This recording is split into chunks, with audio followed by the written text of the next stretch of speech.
Kabanata 141. Iniwasan ni Lance ang pagmamatsyag sa daan, pumili ng madilim na sulok upang lakarin, at hindi nagtagal ay malayo na siya mula sa floating pond park. Makalipas ang halos kalahating oras, bumalik si Lance sa bahay ni Ken. Pumasok si Lance sa silid ng hindi napansin. Young Master. Nang makita ni Adan si Lance na bumalik, siya ay abala sa pagsigaw. Siya! Tumahimik si Lance, pagkatapos ay sinabihan si Adan na bumalik sa kanyang silid. Nagpalit si Lance ng kanyang pijama at bumaba sa sala, kung saan nanunood pa rin ng TV si Ken. Tito Ken? Alauna na, nanunood pa. Tuwang-tuwang sabi ni Ken, Lance, napanood mo ba ito o hindi? Napakaganda nito napakaganda na hindi ko mailarawan ng salita. Naku, Tito Ken, ganoon na ba kalaki?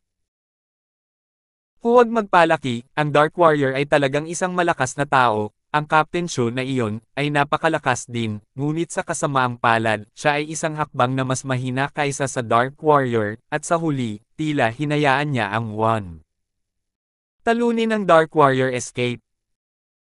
Ang eksena kung saan nag-away ang Dark Warrior at Captain Shu sa tubig ay napakalayo para makita ang anuman dahil sa live na broadcast view, kung hindi, ito ay magiging lubhang kapana-panambik. Sabi ni Kent na may hindi nasisiyahang intensyon. Tito Kent, matulog ka ng maaga. Humikab si Lance at bumalik sa kanyang silid para matulog. Isang segundo upang tandaan na basahin ang libro. At si Sally Brown ay natulog na, hindi siya magaling, hindi siya mapuyat.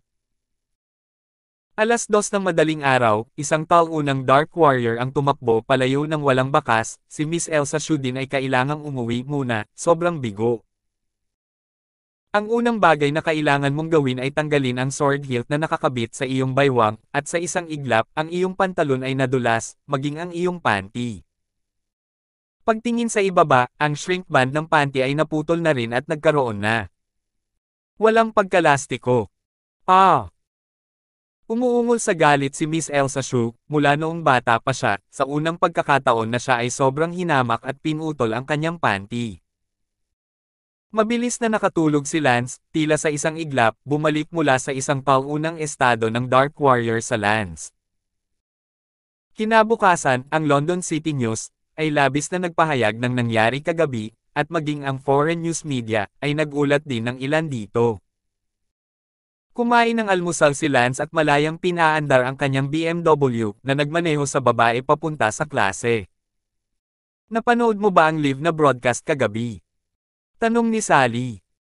Pinanood ko saglit tapos pinatay ko nung na-realize kong wala nang makikita mamaya. Narinig ko ito ay kahanga-hanga. Natigilan si Lance, nakakamangha, sa tingin mo ay kasing linaw ng panonood ng pelikula, ngunit ito ay ilang mga snake shot lang. Bueno, ang isang natalo na si Dark Warrior talagang isang magalang na tao na may malaking lakas, narinig ko na kahit si Miss Elsa Shu ay natalo niya. Hahaha, Miss, estudyante tayo? Ano ang kinalaman nito sa atin? Pag-aralan mo lang yan, wag mo masyadong pansinin.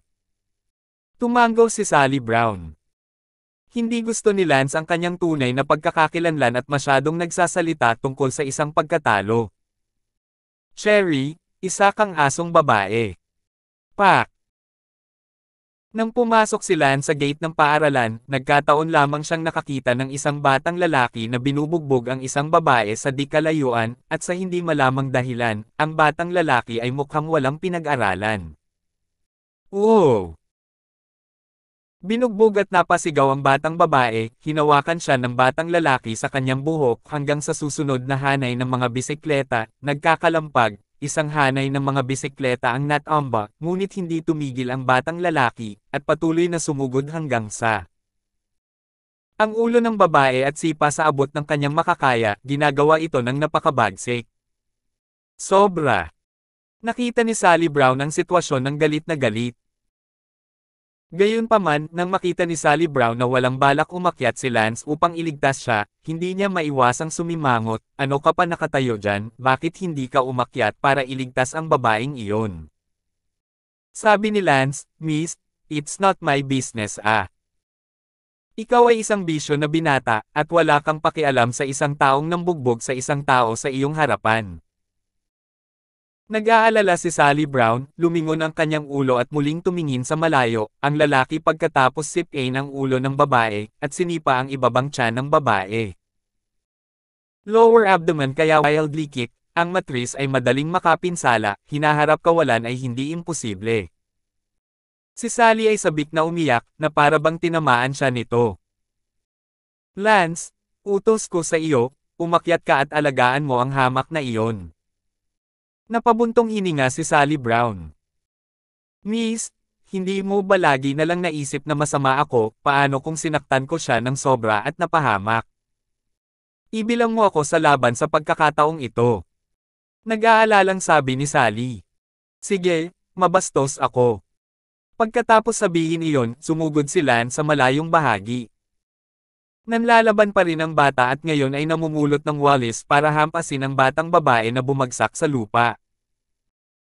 Sumugod si Lance at hinawakan ang walis ng bata, hahampasin na sana ng lalaki ang walis, ngunit bigla niyang napansin na napaatras siya at tumangala. Sinabi ni Lance, kahit anong dahilan, binubugbog mo ang isang babae ng napakarahas, kahit ako, ang unang evil, ay hindi makayanan. Pagkatapos sabihin iyon, sinipan ni Lance ang batang iyon sa mga bola. Ah! Napasigaw ang lalaki nang muling sinipa siya ni Lance sa dibdib, at sa pag-urong, lumipad ang marahas na lalaki at nahulog 10 metro ang layo. Hindi ginamit ni Lance ang kanyang mga kamay dahil ayaw niyang madumihan ang kanyang mga kamay, kaya sinipa niya ito ng 2 beses, ngunit syempre, ang kanyang 2 sipa ay hindi ang karaniwang 2 sipa. Tiningnan ni Lance ang bagbog at nanginginig na batang babae sa lupa at nagtanong, ayos ka lang ba? Itinaas ng dalaga ang kanyang ulo para tingnan si Lance, puno ng pasasalamat ang kanyang mga mata na puno ng pasasalamat, syempre kilala rin niya si Lance. Ang sikat na First Evil Gang, dati ay kinasusuklaman niya si Lance, itong mga masasamang gang, ngunit hindi niya inaasahan iyon. Ang masamang gang na ito ang nagligtas sa kanya ngayon, ito ang nagpaisip sa kanya na ang unang Evil Gang ay hindi kasing sama ng sinabi ng lahat. Ano ang iyong pangalan? Lance Evil Gang, ang pangalan ko ay Cherry. Lance Evil Gang. Oh, iyan ay isang kawili-wiling pangalan. Hindi man lang alam ni Lance na tinawag siyang Lance Evil Gang ng pribado ng mga tao. Sino yung batang bumugbog sa'yo? Bo-J Lee. Tumalikod si Lance at lumakad palayo nang hindi na nagtanong pa, kung mukhang masyadong nag-aalala siya, hindi siya aayon sa kanyang katayuan. Sa sandaling iyon, sumigaw si Sally Brown, Lance, halika rito dali. Nang tumingin si Lance, si Sally Brown ay nakatayo sa takot sa harap ni Bo-J Lee, habang ang batang tinatawag na Bo-J Lee ay nahulog sa lupa at hindi gumagalaw. Sabi ni Lance, Miss, grabe, patay na siya. Ano? Sigaw ni Sally Brown. Miss, hiniling mo sa akin na patulan ito, wala itong kinalaman sa akin. Si Lance ay abala sa pag-iwas sa relasyon. Ikaw. Bumantong hininga si Sally Brown at itinuro si Lance, hindi inaasahan na papatayin ni Lance ang isang tao at agad na tinalikuran ang responsibilidad. Walang magaan o mabigat na kamay sa kamay ko, hindi naman martial arts practitioner ang marahas na lalaking ito, paano niya matitiis ang sipa ko, kung ang mga estudyanteng iyon ang nag-practice ng martial arts, hindi siguro patay. Umungol si Sally Brown, Lance, hindi ka pa rin tao, hindi ka pa rin kinakabahan kapag patay na ang mga tao. 142. Ano bang kinakabahan ako, sabi mo sa sarili mo nagbibilang ka diba? Ikaw. Nanlumos si Sally Brown at malapit na siyang umiyak. Hinayaan kitang lumaban, ngunit hindi ka makakapatay ng kahit sino, ano ngayon? Si Sally Brown ay balisang parang langgam sa mainit na kawali. Sabi ni Lance, okay lang, dapat kayanin ng tatay mo.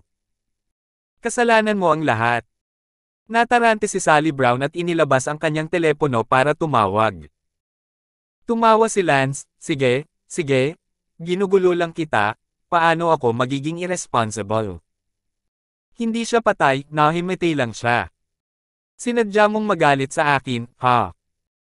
Sinuntok ni Sally Brown si Lance ng ilang beses sa galit pagkatapos ay bumantong hininga at naglakad palayo. Tiningnan ni Lance ang marahas na lalaki na nakahandusay sa lupa at sinipa siya sa gutter sa tabi niya, iniligtas siya mula sa pagkakahiga sa kalsada at naapektuhan ang paglalakad ng iba. Siyempre, hindi sinabi ni Lance na hindi sinabi ng marahas na lalaki. Mamatay, ngunit hindi maiiwasan ang pinsala, at para sa ganitong uri ng hamak na napakalupit sa mga babae, hindi siya naawa si Lance. Naabutan ni Lance ang ginang, napabuntong hininga si Sally Brown at tinitigan si Lance, gayunpaman, si Sally Brown sa loob ay hindi naman talaga galit kay Lance, bagkus naramdaman, sinadya ni Lance na magalit sa kanya, peke rin siyang galit, kaya ang pakiramdam ay medyo mainit. Ang marahas na lalaking iyon ay hindi nagtagal ay natuklasan ng may pinto at iniulat sa tanggapan ng seguridad. Nagngangalit ang ilang gwardya mula sa security section, sino ang nakabangga sa kanya. Sinabi ng may pinto, ito ang Don. Oh! Agad na nawala ng boses ang security guard, nakipag-away si Tang Evil, at ang security guard ay hindi nang ahas na magsalita. Ang katanyagan ni Lance ay naging malalim na nakaugat sa puso ng mga tao sa Palanan Middle School, lalo na pagkatapos ng kanyang huling pakikipaglaban kay Rit Ian Zhao, naganap na pinalitan ang katanyagan ni Rit Ian Zhao sa paaralan at naging isang walang awa na karakter na walang nang ahas na guluhin. Gayunpaman, sa unang klase, biglang natuklasan ng lahat na sa campus ng Palanan Middle School, isang estudyante ang gumawa ng post, "Salamat Lance Evil Gang, salamat sa pagligtas sa akin." Ang babaeng gumawa ng post ay ang tinawag na Cherry, na nagkwento ng buong pangyayari. Sa kasamaang palad, agad na inabuso ng isang kaibigan na tinatawag na Love Fairy, walang kahihiyang hukbong dagat, si Lance ang tanga na iyon ay gagawa ng mabuti. Ang tanga ng aso Lance, pumunta sa impyerno. Labis na nanlumo si Cherry, labis niyang naramdaman na si Lance lang ang nagpo-post, ngunit hindi niya inaasahan na tatanungin siya.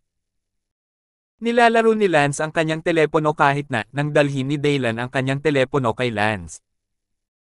Lance, tingnan mo, may tumatawag sa iyo at tumatawag sa iyong stupid dog shit. Galit na sabi ni Daylan. Walang pakialam nang umiti si Lance, pagalitan mo lang, sapat na ang mga taong nagpapagalit sa akin, gayunpaman, walang silbi, nakaupo pa rin ako dito ng maayos. Sinabi ni Daylan, gayunpaman, labis akong nalungkot na makitang may sumasaway sa iyo. Hindi ito sineseryoso ni Lance. Walang magawa si Daylan sa pag-browse sa mga post sa campus.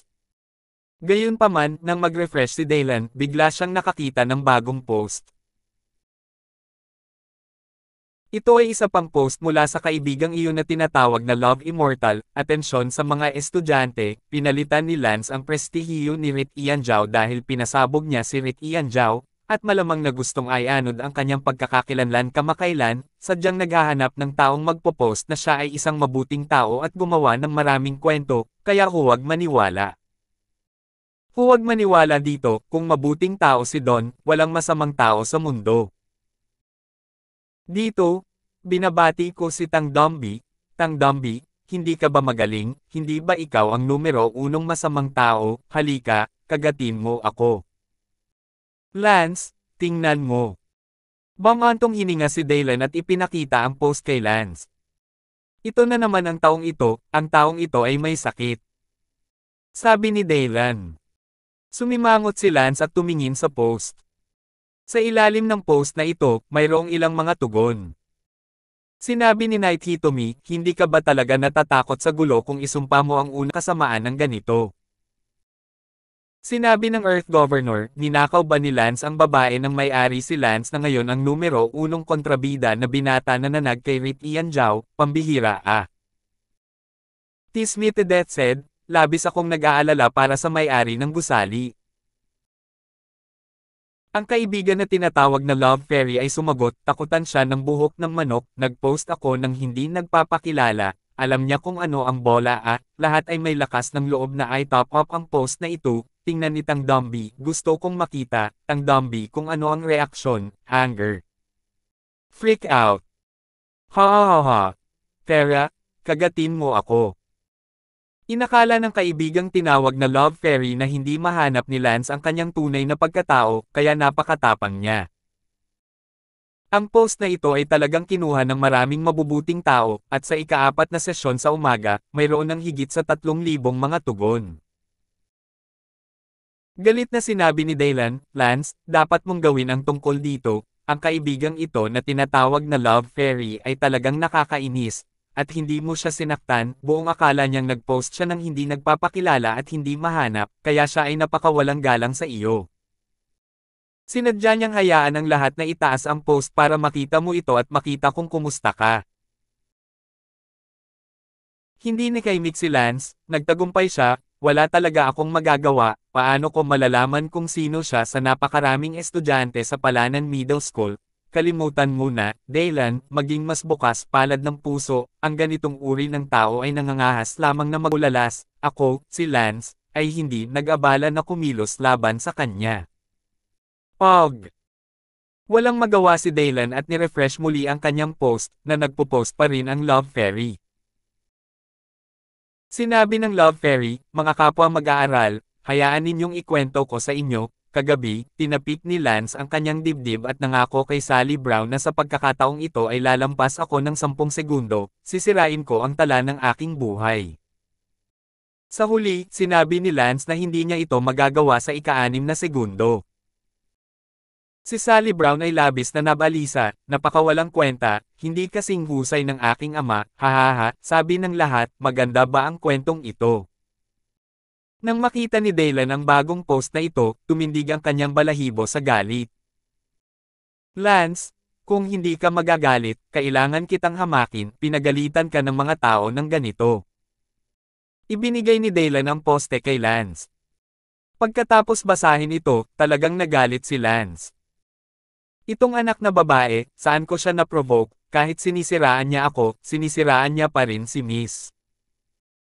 Galit na galit si Lance sa pagkakataong ito, sinabi talaga ng post na si Sally Brown ay insesto sa kanyang ama, at si Lance ay 6 na segundo lang. Tumawa si Dylan, kalmado ka pa rin ba ngayon? Si Lance ay talagang hindi mapakali, pakiramdam niya ay saysubog na ang kanyang mga baga. Sa orihinal ay hindi pinansin si Lance, isang basura sa pag-post, sa totoo lang ay hindi naglakas loob na umutot, ngunit, ang basurang ito sa paanuman ay sinisiraan siya, sa lawak na hindi niya kayang tiisin. Ang pinakamahalagang bagay ay, hindi ito ang pag-alitan si Lance ng mag-isa, ngunit kahit sina Sally Brown at Kent ay pinagsama-sama kung paano ito titiisin. Agad na nag-login si Lance sa campus sa kanyang telepono at nag-post. Yung tinatawag na Love Fairy, ayaw mo bang tumambay? Sabi ng post ni Lance. Si Lance ay isa ng celebrity sa campus, at ang post ni Lance ay agad na nagdulot ng mga manunood at libu-libong mga tugon ng biglaan. Sabi ng nickname Concert Place, wow, maganda ba ulit ang palabas? 143. Sabi ng Concert Place, wow, magiging maganda na ba ulit? Tanging habol lang kay Jangnan ang nagsabi, grabe talaga ang Love Fairy na iyon, this time bigla akong nakiramay sa First Evil. Lumapit ang idolo at sinabing, matapang talaga ang engkanto ng pag-ibig na iyon, kung ako iyon, hindi ako maglalakas loob na makipagtalo sa unang masamang kabataan kahit na walang nakakaalam tungkol dito sa itaas. Sa sandaling ito, sa klase 32, ang mesa ni Sally Brown ay abala sa pagtulak kay Sally Brown. Para saan? Kakaibang tumingin si Sally sa kanyang mesa, at ibinigay ng kanyang ka-table ang post sa kanyang telepono kay Sally. Nalito si Sally Brown, ngunit, sa ilang sandali, naging asul ang kanyang mukha at nagsimulang manginig ang kanyang katawan. Galit na binabasa ngayon ni Lance ang pag-post, ang Love Fairy na iyon sa harap ng maraming paratang ng mga tao, ngunit mapanuksong sinabi, makikigulo ako sa kanya kung paano tumulo, magkaroon ng lakas ng loob na kagatin ako kahit na dumaan ako. Ang tang-idiot, hindi niya alam na ako yon, pwede ba, I day him very bored. Hahaha. Napaka-arrogant din ng tono ng Love Fairy dahil alam niyang kahit gaano pa siya kaon, sa totoo lang walang nakakaalam kung sino iyon. Sa oras na ito, nagkaroon ng kaguluhan sa harap ng klase, at tila may nangyari sa harap ng klase. Si Daylan ay abala sa pagsasabing, Lance, tila umiiyak si Sally Brown. Ah! Si Lance ay abala sa pagtingin kay Sally Brown, at sigurado, si Sally Brown ay humihikbi sa mesa, ngunit hindi siya umiiyak ng malakas. Nagmadaling tumayo si Lance. Anong problema? Tanong ni Lance. Si Sally Brown ay hindi naglakas loob na tumangala at umiyak lang ng malungkot. Tumingin si Lance sa mesa ni Sally Brown at nagtanong, nabully mo ba siya? Nagulat ang tablemate ni Sally Brown, abala, how dare I? Yes, jeez, dapat alam kong hindi magpakita sa kanya. Ano ba talaga ang ginawa mo sa kanya? Tanong ni Lance. Nakakita lang ako ng post tungkol sa kanya sa campus at inabot ko sa kanya para basahin, pero naiiyak siya ilang sandali matapos basahin iyon. Naiintindihan na ni Lance ang nangyayari. Galit na si Lance sa bagay na ito, ngunit hindi niya inaasahan na babasahin ito ni Sally Brown at iiyak. Sakto namang nagring na ang bell para matapos na ang klase. Naglakad na ang lahat palabas ng classroom. Tanging sina Lance at Sally Brown lamang ang naiwan, kasama si Daylan. Sinabi ni Lance kay Daylan, kumain ka muna, hindi mo na ako kailangang hintayin. Mabuti. Pagkaalis lamang ni Daylan ay itinaas ni Sally Brown ang kanyang ulo, puno ng luha ang kanyang mukha. Miss, pasensya na, lahat ng ito ay dahil ako ang naging sanhi nito. Sabi ni Lance. Pinunasan ni Sally Brown ang kanyang mga luha at sinabing, it's none of your business, it's just that person is so damned.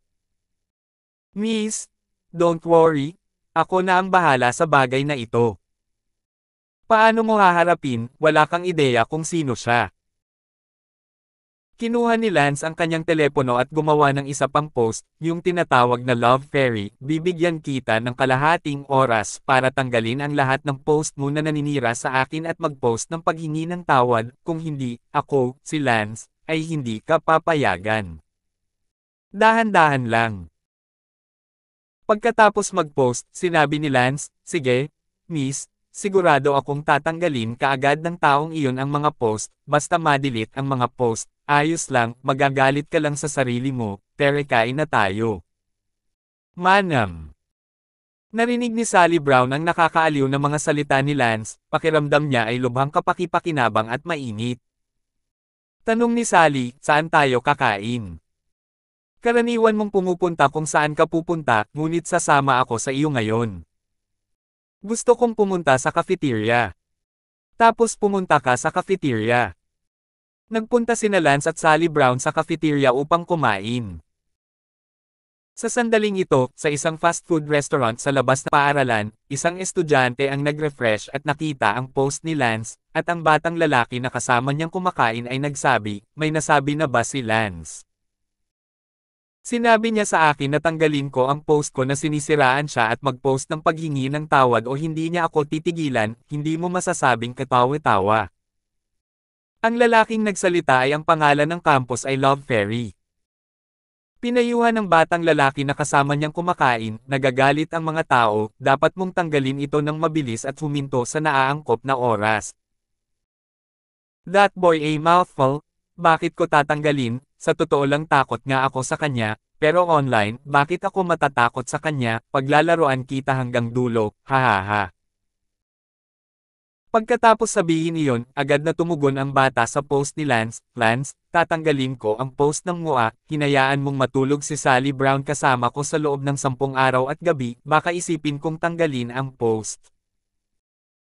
Sa cafeteria, kinain ni Sally Brown ang kalahati ng pagkain na nakaramdam ng kaunting gana, kaya kinuha niya ang kanyang telepono upang tingnan kung natanggal ang post sa campus. Sa hitsurang ito, si Sally Brown ay nababalisa, hindi nabura, at nagbanta rin na hahayaan siyang matulog sa kanya, agad na ipinakita ni Sally Brown ang post kay Lance. Si Lance ay nagliliyab na hindi pa nakakita ng ganoong tao na karapat-dapat na bugbugin. Agad na sumagot si Lance, natanggal mo ba ito o hindi? Gusto mo ba talagang makipaglaro sa akin? Mabilis na bumalik ang isa, mapaglaro sa mommy mo kaysa, Lance, I don't mind playing with your mom, really, I have 100 ways to get your mommy out of bed and there's nothing I can do about it. Ah! Nanginginig si Lance sa galit, kung ang taong ito ang nasa harap niya, hindi siya matatalo ni Lance hanggang sa siya ay maging tae, kukunin ni Lance ang kanyang apelyido. Ang post na ito, syempre, ay agad na nagliyab sa campus. Si Lance, na 2 araw ng tahimik sa campus, ay bumalik sa mga headline ngayon. Kahapon at ngayong umaga, ang pinakamainit na tao sa campus ay si Yuan Liao, ang Sealed Swordsman, at sa halip, walang nagsabi ng kahit ano tungkol kay Lance, ngunit ngayon, muling nag-aapoy si Lance. Sa loob lang ng 1 oras, ang post na ito, umabot na sa 20,000 comments. Ang kaibigan na tinatawag na Love Immortal, na patuloy ding tumugon sa ilang mga mapagmataas na salita sa post, ay nagsabi na mayroon siyang 100 paraan upang gawing masama si Lance sa campus, at si Lance, gayunpaman, ay walang magawa tungkol dito. Oo, talagang walang magawa si Lance. Sa unang klase ng hapon, nagpatunog ang paaralan ng isang anunsyo, Hey, hey, ang mga estudyante na ang pangalan ng campus ay Love Fairy, ay hinihiling na tanggalin kaagad ang kanilang mga post, salamat sa iyong pakikipagtulungan. Ang taong nagbo-broadcast ng anunsyo ay ang direktor ng pagtuturo. Gayunpaman, pagkatapos ng ilang minuto, nakita muli ng lahat ang post mula sa taong nagngangalang Love Fairy, talagang pinakiusapan ko ang direktor na mag-broadcast, walang hiya talaga si Lance Dombey, sabi ko sa iyo, sa campus, mayroon akong 100 paraan upang gawin. Hindi niya ito nakikita, ngayon ay nakikita mo na. Sa kasamaang palad, hindi ko na lang tatanggalin, Lance Dombey, asar sa iyo, halika, kagatin mo ako, itapon mo ako sa gusali. Ang buong campus ay nanunood ng mga biro ni Lance, hindi inaasahan na ang lalaking bumugbog sa lahat ng Rit Ian Zhao sa katotohanan ay magiging walang magawa. Wala sa mood si Lance sa buong hapon, nakatingin sa campus kung saan mayabang pa ring tumutugon sa iba ang Love Fairy na iyon. Sa ikatlong klase ng hapon, nagkaroon ng brainstorming si Lance sa kanyang isipan. Isang tao ang naisip ni Lance. Matalino na tao. Naisip ni Lance ang maliit na dilag na isang hacker, hindi ba ito isang hacker, marahil ay mahahanap niya ang kaibigang tinatawag na Love Fairy. Tuwang-tuwa si Lance kaya agad siyang nag-login sa Ek at nakita ang maliit na kagandahang hacker na iyon. 144 sa. Narito ako, isang pagkatalo, sa wakas ay pinapansin mo na ako. Natuwa ang munting hacker beauty. Tawagin mo akong Lance. Wow! Yan ba ang tunay mong pangalan? Ang ganda, tapos tatawagan kitang Kuya Lance, ano kailangan mo ng tulong ko? Oo, pumunta ka sa forum ng White Cloud High School ng campus at tulungan mo akong maghanap ng lalaki na ang pangalan ay Love Fairy. Okay, maliit na bagay sa isang dulo. Si Lance ay nasa sabik, siya ay nagpipigil buong hapon, at sa wakas ay nakapagpalabas na siya ng kaunting singaw. Ang asong iyon, kung hindi siya basta-basta iligtas ni Lance, susundin niya ang kanyang apelyido, iniisip na hindi niya mahanap ang kanyang tunay na tao, sa itaas ng namamatay sa paninirang puri at pang-aabuso sa kanya, agad na ipapaalam sa kanya ni Lance kung ano ang ibig sabihin ng pagiging self-made. Pagkatapos ng halos 5 minuto, nagpadala ng mensahe ang maliit na hacker beauty. Kuya Lance, natagpuan siya, ang kanyang tunay na pangalan ay Yao Xiaoyan, siya ay nasa Senior 2 Class 15, ang kanyang numero ng telepono ay X. Fuck! Tumayo si Lance at agad na pumunta sa Senior 2 School Building. Si Daylan ay abala sa paghabol sa kanya at nagtanong, Lance, ano ang ginagawa mo? 1 segundo upang tandaan na basahin ang libro. Brutalize ang asong iyon. Alam mo kung sino siya. Alam na yan. Pupunta rin ako. Sumigaw si Daylan.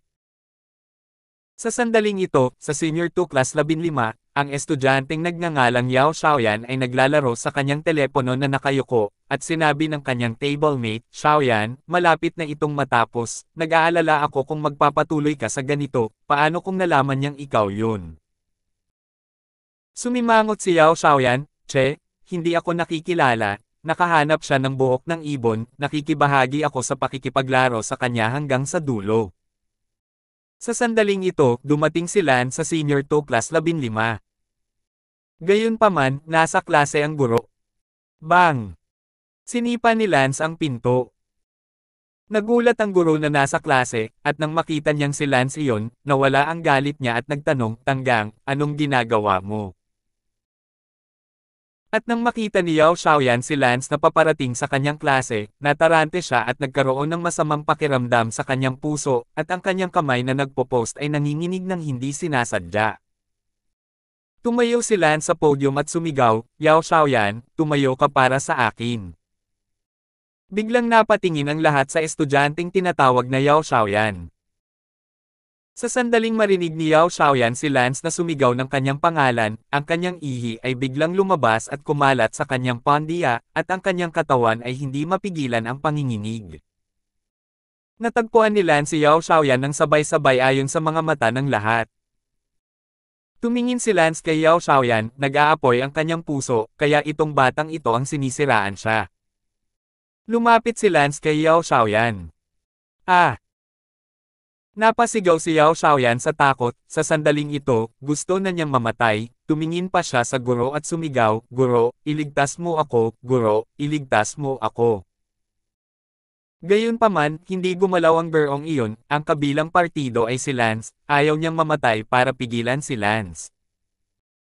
Hinawakan ng malaking kamay ni Lance ang buhok ni Yao Xiaoyan at kinaladkad siya palabas ng kanyang upuan.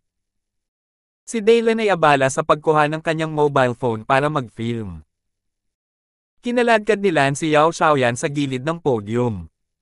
Sumigaw si Yao Xiaoyan, huwag oo, Kuya Lance huwag Ang guro na nakatayo sa gilid ng podium ay abala sa pagbulong, Lance ikaw ay nasa hustong gulang na, halos 2 pangungusap ng edukasyon ay sapat na. Galit na pinandilatan ni Lance ang gurong iyon at umungol, naniniwala ka bang ibababa kita sa hagdan? Nagulat ang gurong iyon, at abala sa pagsasabing, wala akong sinabi, magpatuloy kayo, mga mag-aaral, ituloy natin ang aralin at magpanggap na walang nangyari. Pagkatapos, kinuha ng gurong iyon ang tisa at agad na nagpatuloy sa aralin. Hinawakan ni Lance ang buhok ni Yao Xiaoyan at hinampas ito ng kaliwat kanan. Sampal-sampal. Si Lance mismo ay hindi na maalala kung ilang sampal ang kanyang sinampal, at nang huminto siya, ang magkabilang gilid ng mukha ni Yao Xiaoyan ay ganap na namamaga sa ulo ng baboy, at ang kanyang mga ngipin ay nalaglag. Sa wakas, hinawakan ni Lance ang kanyang braso at pinaikot ito, nabasag ito at nabali. Napasigaw si Yao Xiaoyan sa sakit habang sumisigaw, Kuya Lance, nagkamali ako, patawarin mo ako, Kuya Lance, hindi na ako mangangahas na gawin ulit yun, wow, Kuya Lance, paki-bypass ako, wow. Tinapakan ni Lance ang kanyang ulo at sinabing, sa loob ng 3 minuto, pupuntahan ko ang iyong post ng paghingi ng tawad, at sa isang saloobin na kas-iya siya sa akin, kung hindi, manunood ka. Pagkatapos sabihin iyon, tumalikod si Lance at naglakad palayo. Woo! Tumakbo si Yao Xiaoyan pabalik sa kanyang upuan dahil sa sakit, iniabot ang kanyang telepono sa kanyang mesa, at umiyak, bilasan mo, tulungan mo akong gumawa ng post ng paghingi ng tawad. Dahil nabali ang kanyang kanang braso. Napabuntong hininga ang mesa ni Yao Xiaoyan at agad na ginamit ang telepono ni Yao Xiaoyan para gumawa ng post ng paghingi ng tawad, pasensya na, Kuya Lance, nagkamali ako. Pagkatapos i-edit ang post, nagtanong ang parehong table, okay lang ba ito? Si Yao Xiaoyan ay sumigaw at umungal. No, not sincere enough, magbabasa ako, magsusulat ka.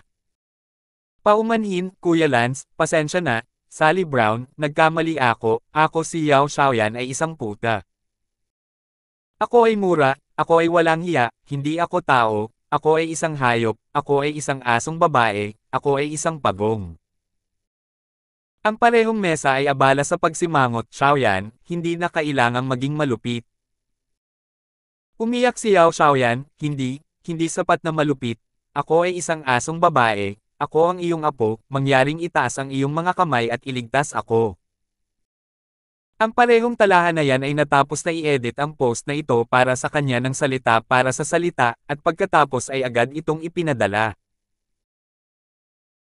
Nakita ni Yao Xiaoyan ang post na ipinadala, ang kanyang katawan ay lumuwag lamang, nakaupo sa lupa at umiiyak, talagang natakot siya, kaya't pinagalitan niya ang kanyang sarili ng labis. Iyon ay, nag-aalala siya na si Lance ay hindi nasisiyahan. Lance, naisip niya ngayon ang kanyang hitsura ng isang panginginig. Bumalik si Lance sa silid-aralan at kinuha ang kanyang telepono, na ipadala na ang post.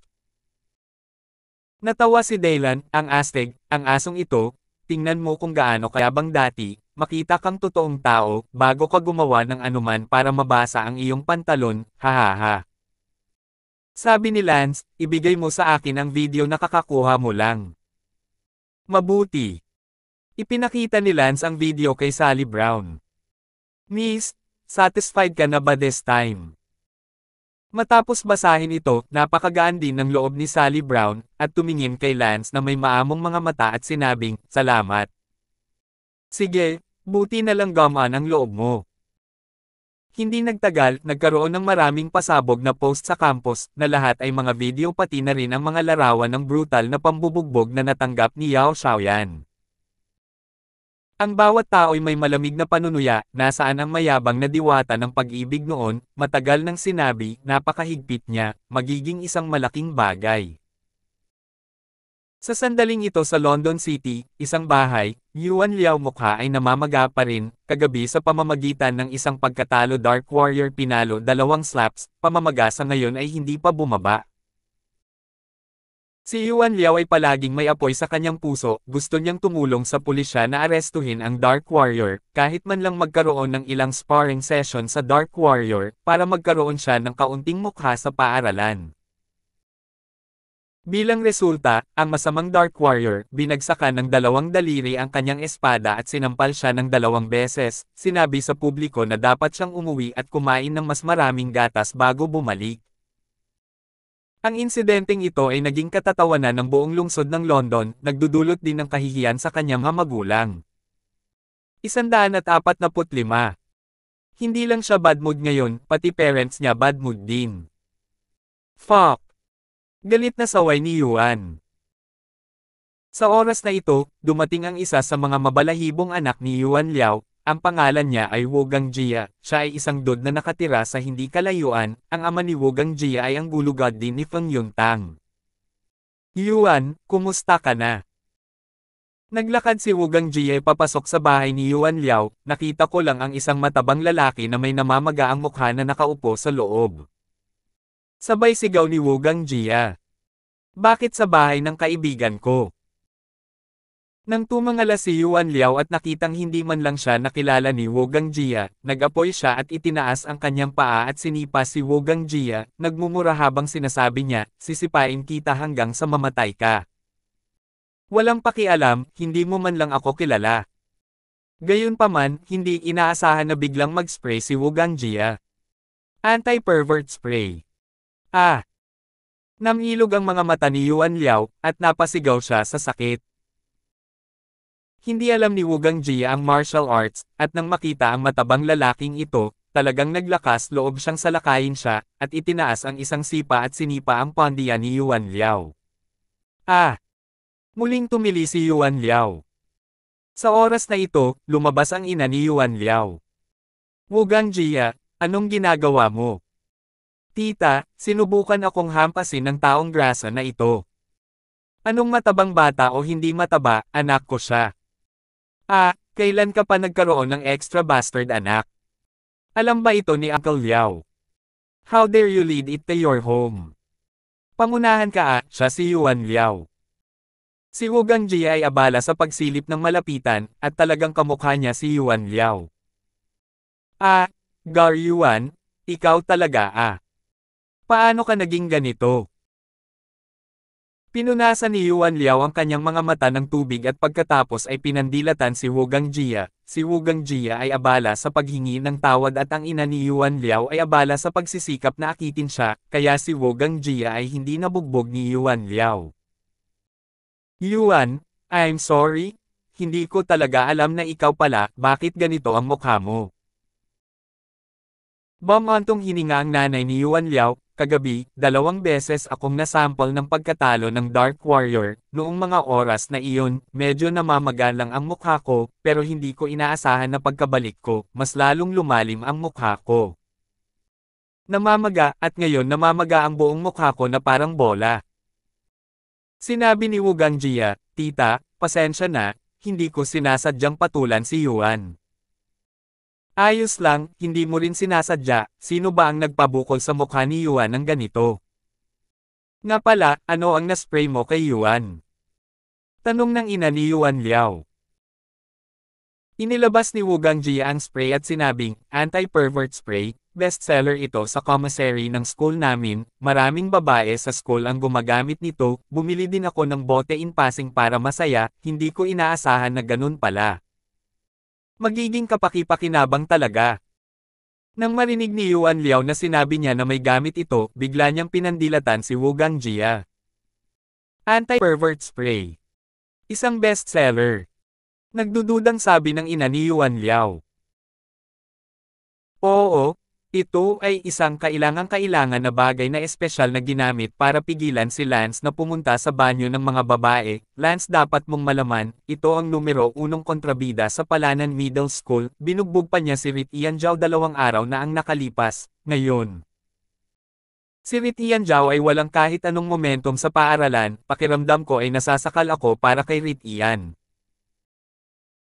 Si Wu Gangjia at Rit Ianzhao ay pamilyar din sa isa't isa, itinuturing na mga kaibigan na lumaki ng magkasama, dahil ang ama ni Rit Ianzhao, na ama ni Yuan Kanang Kamay, ay parehong mula sa Windy Cloud Hall.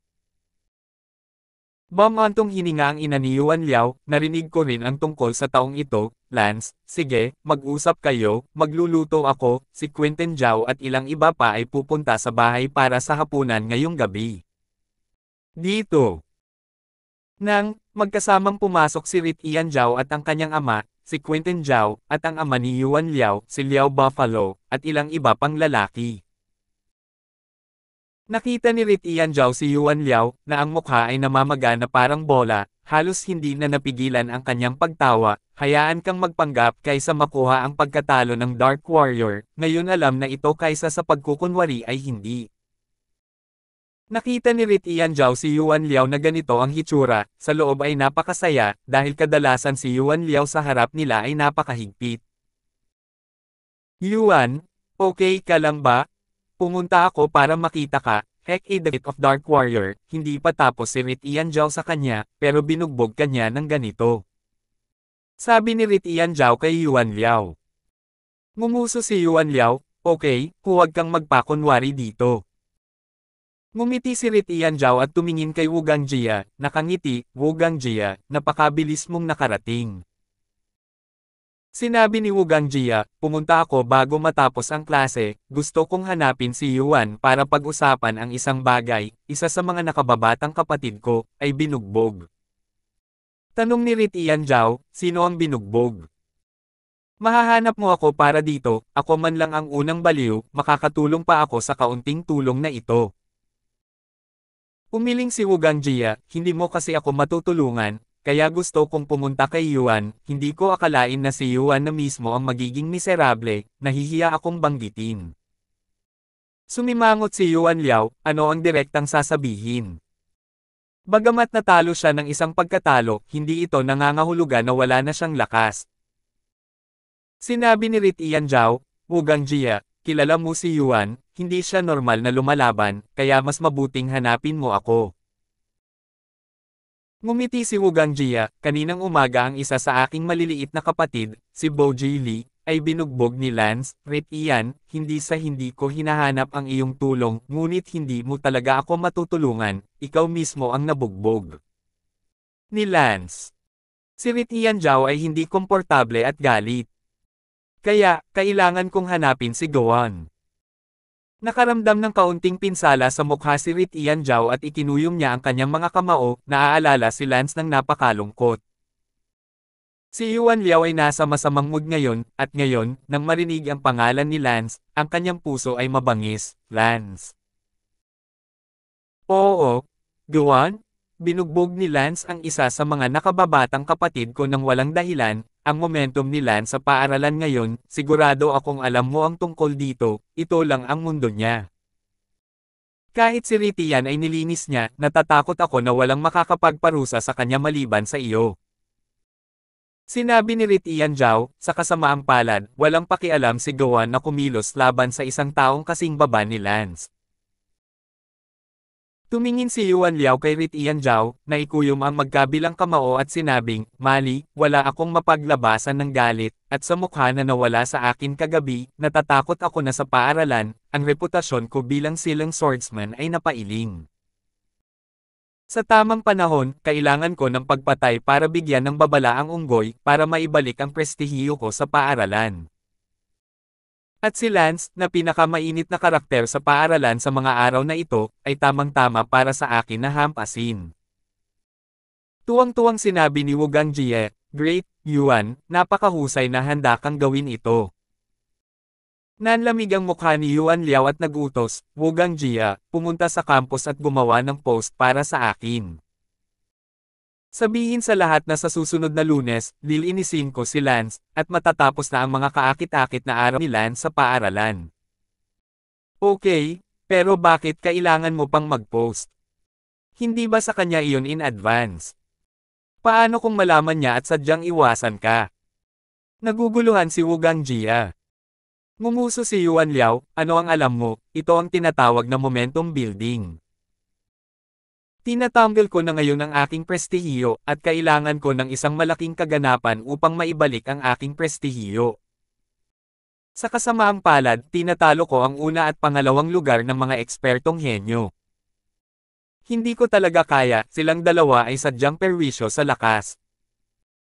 Kaya, makakalaban ko lang si Lance, na naging pinakasikat sa paaralan kamakailan.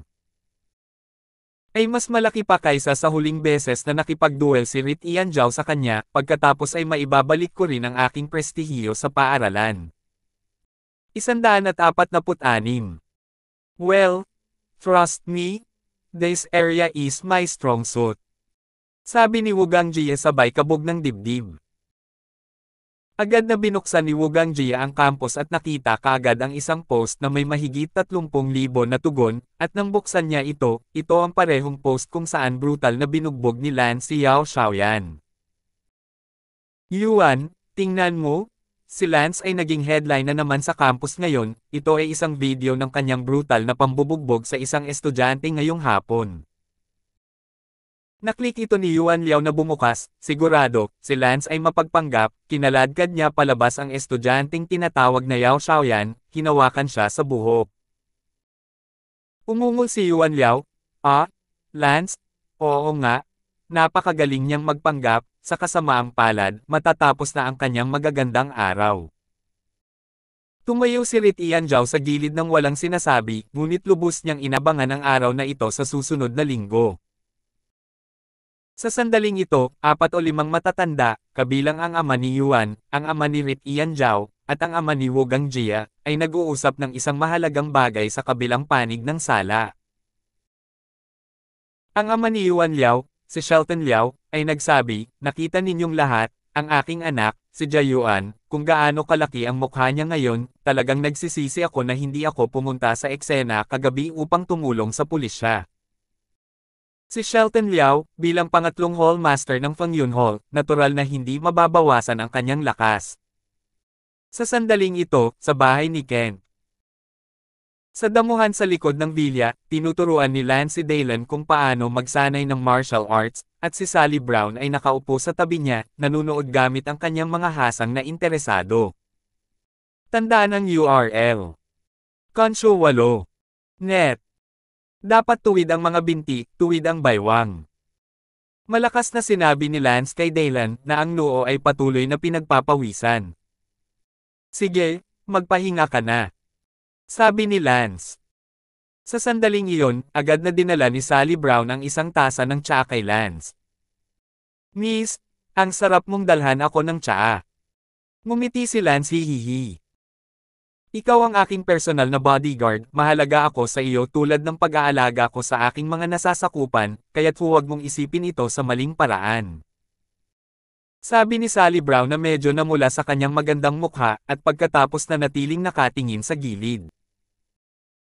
Sa di kalayuan, pinagmamasdan sila ni Kent na tumatawa at nakangiti, nang makita ang kanyang anak na babae na nasa ganoong magandang kalagayan, pakiramdam niya ay medyo payapa sa loob. Matapos unti-unting dumilim ang kalangitan, pinuna ni Lance si Daylan na umuwi.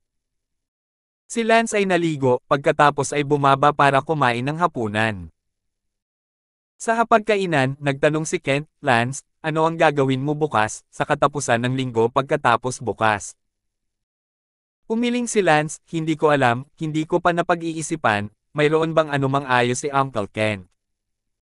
Sa katunayan, si Lance ay may kaayusan sa loob niya, ngunit hindi pa niya ito napagpasyahan. Si Lance dahil nangako siyang pagalingin si Sally Brown, palagi siyang nagsisikap na malaman kung may kailangan siya. Sinabi ni Ken, bukas, kung okay ka, samahan mo ako sa London City Enterprise Summit, lahat ng may-ari ng ilang malalaking negosyo sa London City at iba pa. Mabuti. Tumango si Lance. Nang makita ni Sally Brown na umalis si Lance, abala rin siya sa pagsasabing, pupunta rin ako. Tumawa si Ken, maaari mo silang makilala kung gusto mo. Tanong ni Lance, para saan ang corporate summit? It's just a networking banquet for various entrepreneurs, bosses, famous people, and so on in London City. It's kind of a very big event. Mabuti.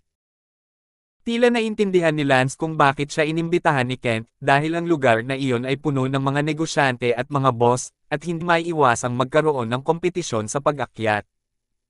Sa sandaling iyon, tumunog ang telepono ni Lance. Isang sulyap ay nagpakita na ito ay mula kay Daylan. Agad itong kinuha ni Lance. Hoy, Daylan, anong meron? Nakauwi ka na ba? Kadadating lang, Lance, may malaking nangyari, bilasan mo. Anong malaking bagay ang nangyari?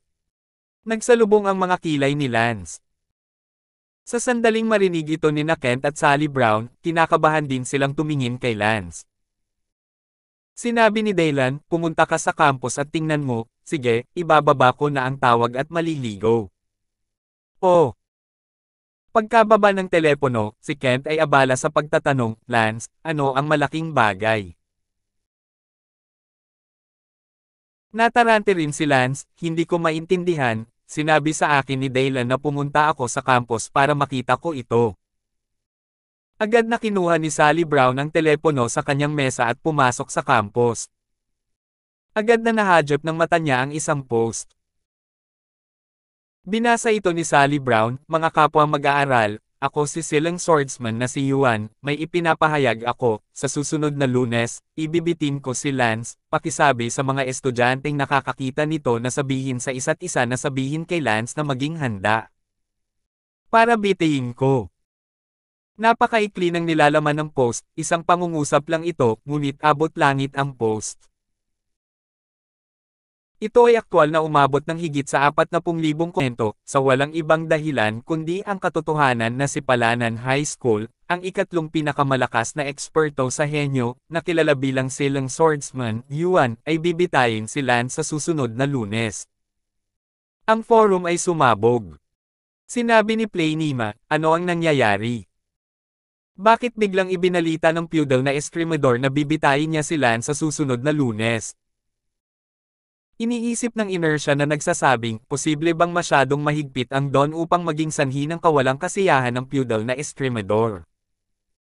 Sabi ng tanga, suportahan ang silang swordsman at bitayin si Lance.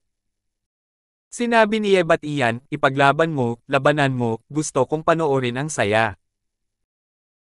Sumunod na sinabi ni Heaven, si Lance ay papatayin, tatayo bilang patunay, silang God Swordsman, bagamat siya ay sinampal ng 2 beses sa isang pagkatalo, ngunit hindi si Lance ang may kukumpara sa kanya.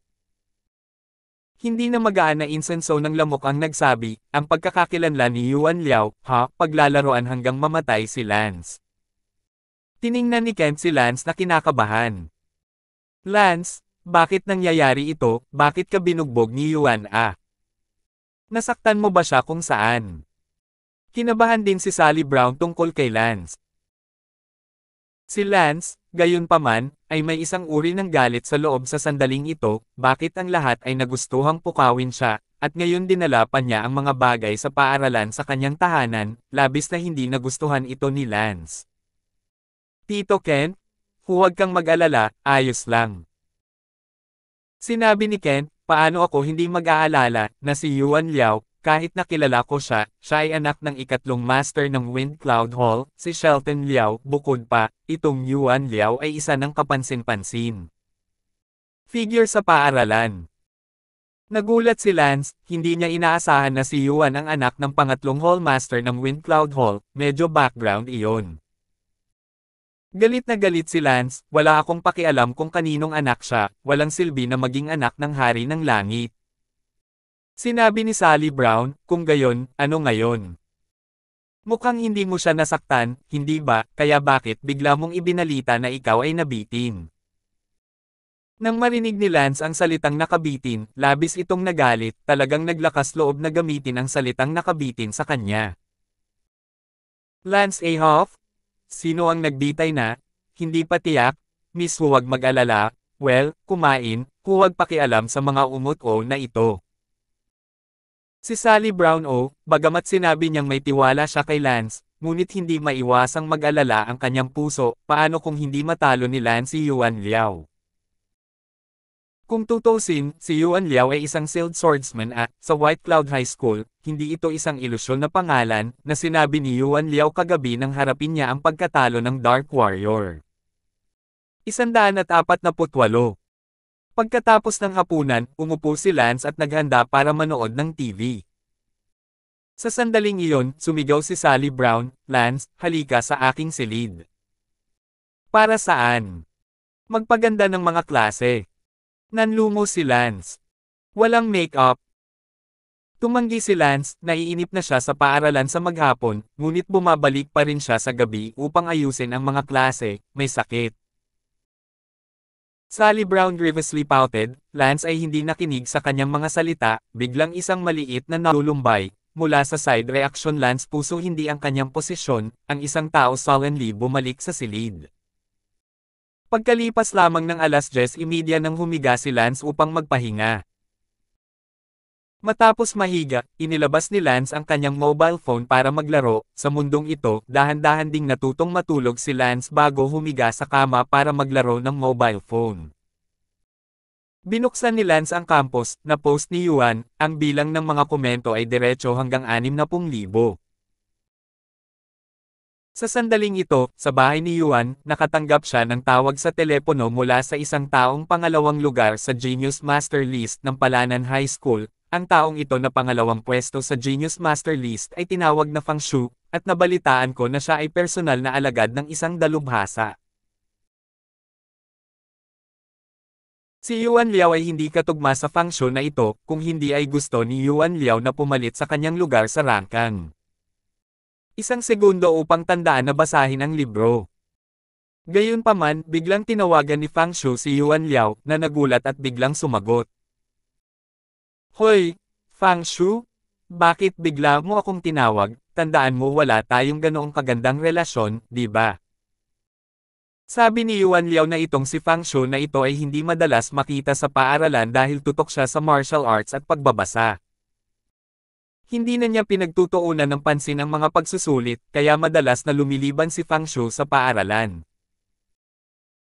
Napabuntong hininga si Fang Shu, Yuan Liao, kahit na hindi ako madalas sa paaralan, kahit papaano ay estudyante ako ng Palanan High School at madalas kong sinusunod ang mga gawain ng Palanan High School. Nakita ko ang iyong mga post sa campus, at nakikipaglaro ka sa mga bulok na taong ito tulad ni Lance, sa tingin mo ba nakakatawa? Ngumuso si Yuan Liao, tinawag mo ako partikular para sabihin ito. Masyado kang may hawak.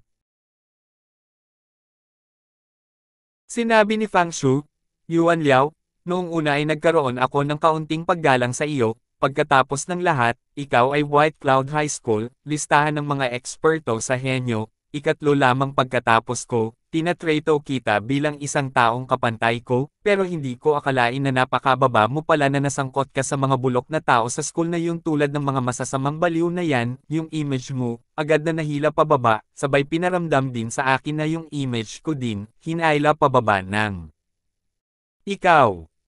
Hahaha, Fang Shu? Kung wala nang iba, ibababa ko na ang tawag.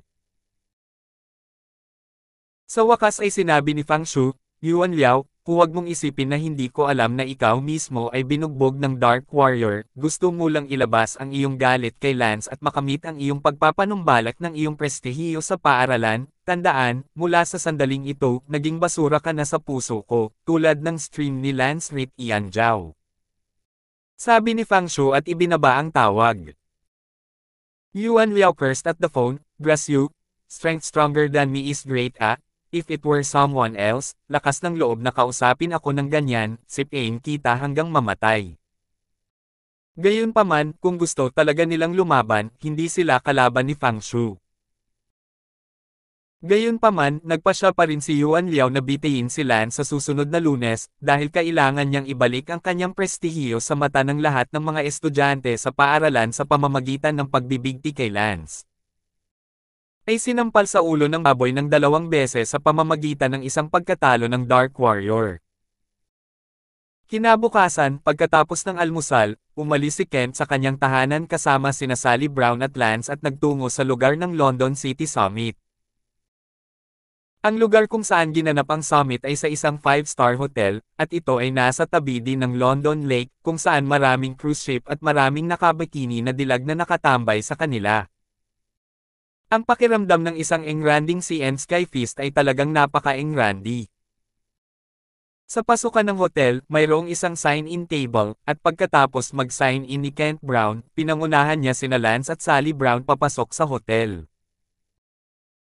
Isang malaking hilera ng masasarap na pagkain ang inilagay doon sa loob ng hotel, at maraming mga wine server ang naglalakad na may dalang mga tray ng alak upang ihain ito sa mga dignitaryo doon.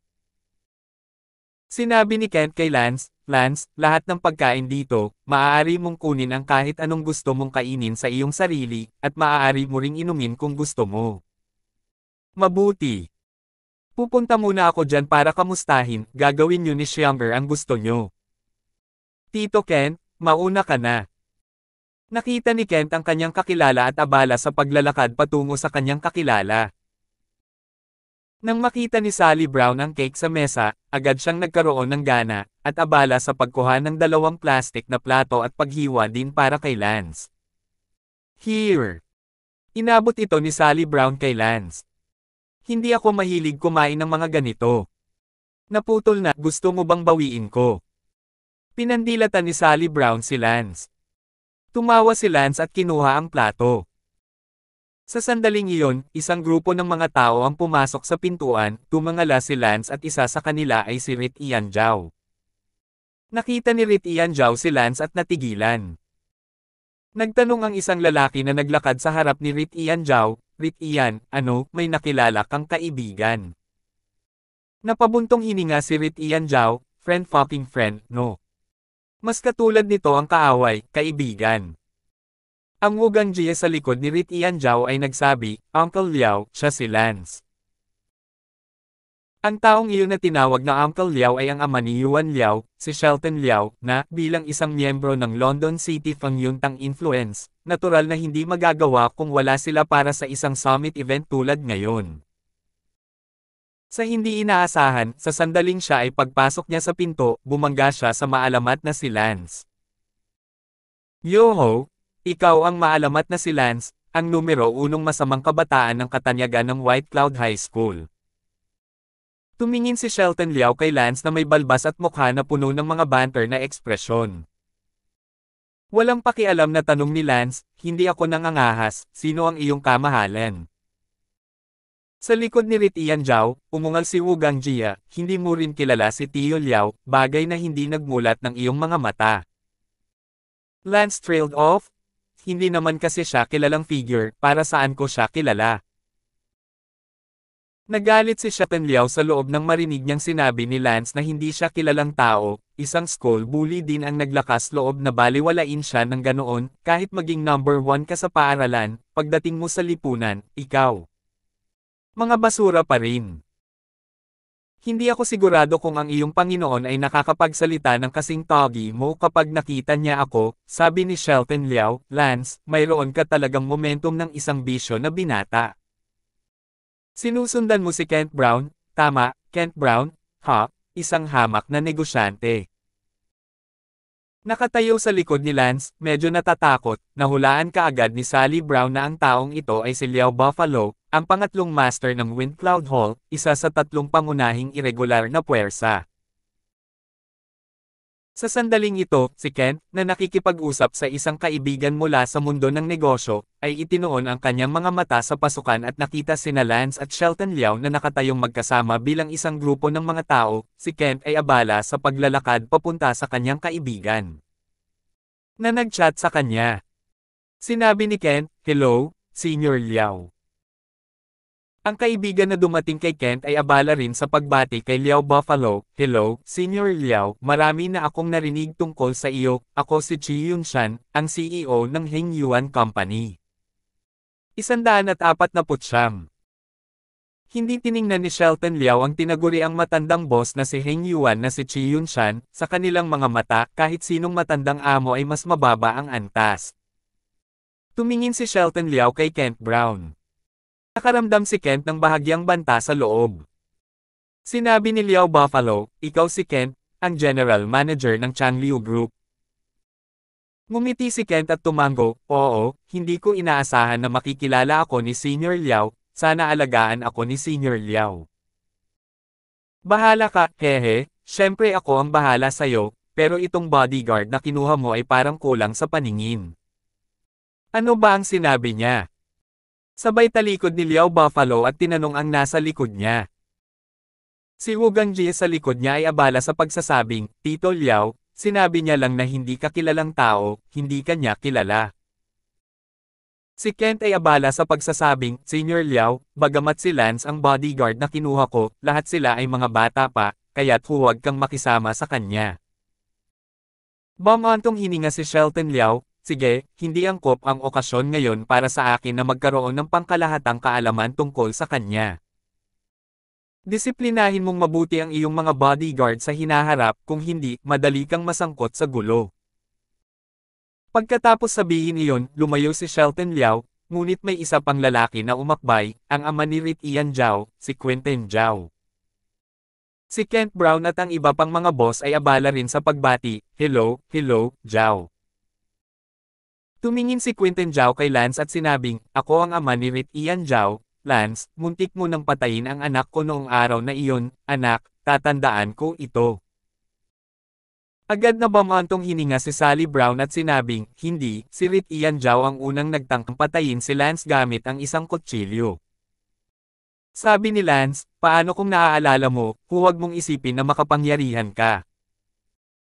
May iba pang gustong sabihin si Lance, abala si Kent sa pag-abala sa kanya, tumatawa, "Zhao, lahat sila ay mga bata, naglalaro sa paligid.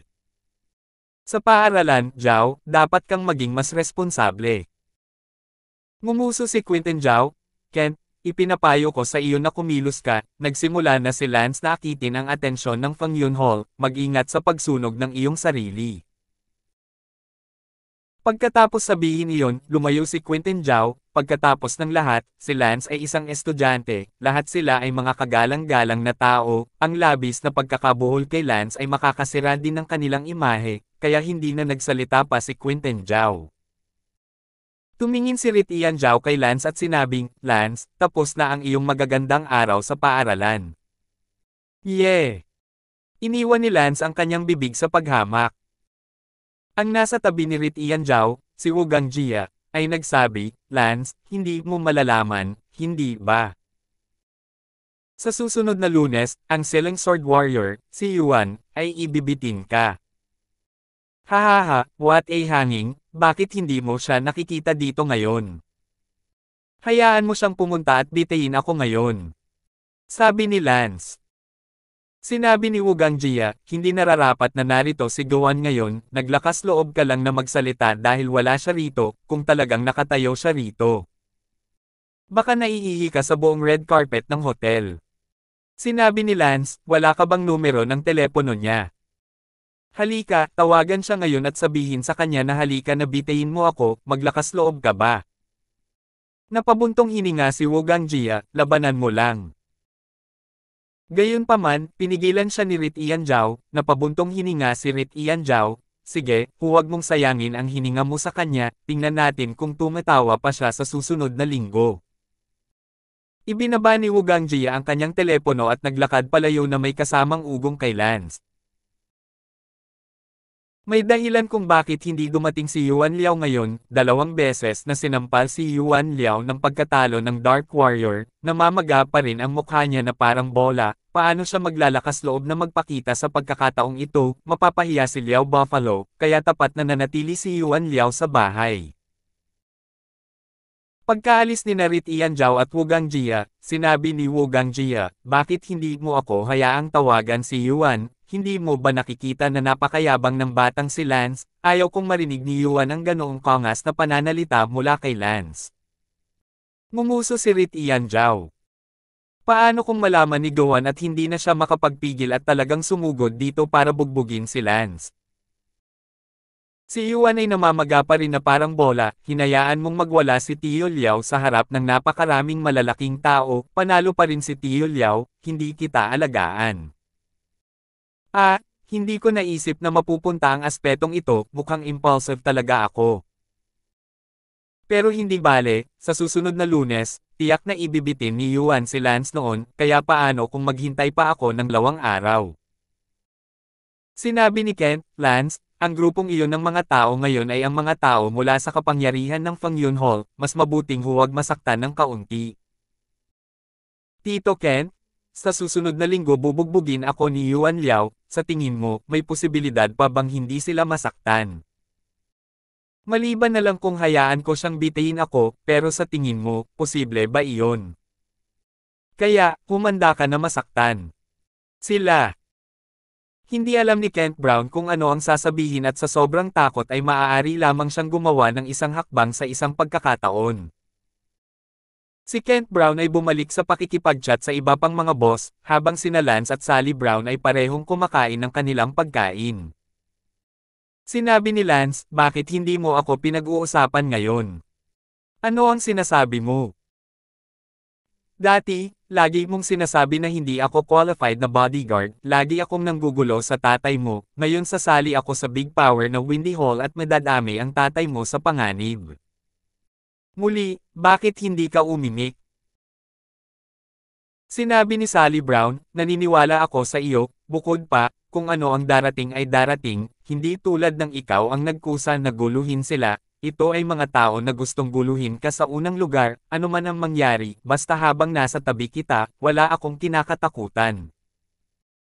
Pagkasabi ni Sally Brown, naramdaman ni Sally Brown na nag-init ang mukha niya, crap, hindi ba't medyo malabo? Gayunpaman, malinaw na hindi ganoon ang iniisip ni Lance. Sa lalong madaling panahon, pagdating sa parami ng parami, nakita ni Lance ang maraming pamilyar na figure mula sa paaralan, tulad ng ilang masasamang kabataan at iba pa. Pare, lahat ay dumating kasama ang kanilang mga pamilya. Lance.